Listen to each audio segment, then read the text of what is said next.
सुन्दरकाण्डं पञ्चषष्टितमः सर्गः चूडामणि प्रदानं तदप्रस्रवणं शैलं देकत्वा चित्रगाननं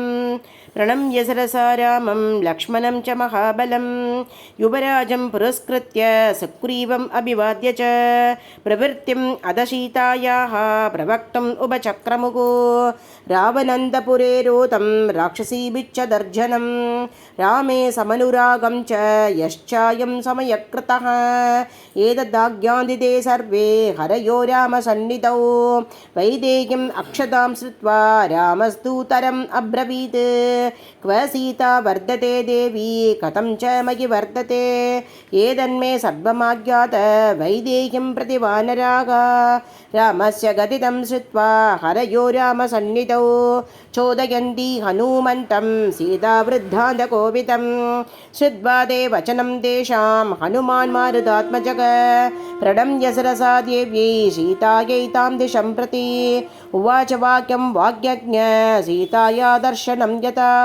तं मणिं काञ्चनं दिव्यं दीप्यमानं स्वतेजसा तत् रामाय हनुमांस्ततः प्राञ्जलिरब्रवीत्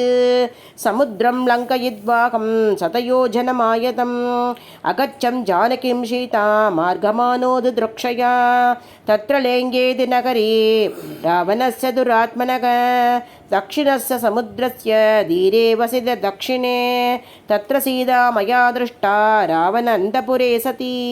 सन्न्यस्य त्वयि जीवन्ते रामो राममनोरथं दृष्टा मे राक्षसी मध्ये दर्ज्यमाना मुहुर्मुहुः राक्षसीभिर्विरूभाभिरक्षिता ब्रह्मधावने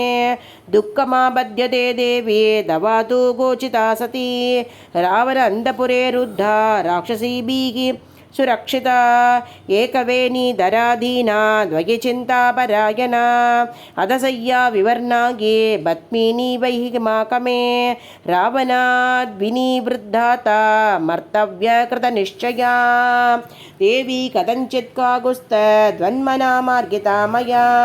इक्ष्वाकु वंशविज्ञातिं शनैकीर्तदानक सा मया नरसार्दूल विश्वासम् उपबाधिता तदसम्भाषिता देवी सर्वमर्दं च दर्शिता रामसुग्रीवसख्यं च सिद्ध्वा प्रीतिम् उभाकता नियतः समुदाचारो भक्तिश्चास्यास्तदा द्वयी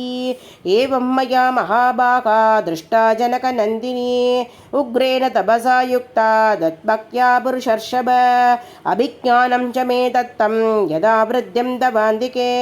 चित्रकूटे महाप्रज्ञ व्यायसं प्रति राघव विज्ञाप्यश्च नरव्याघ्रो रामो वायुषु तद्वया अखिले नेह यदृष्टं गिरिमामाक जानकी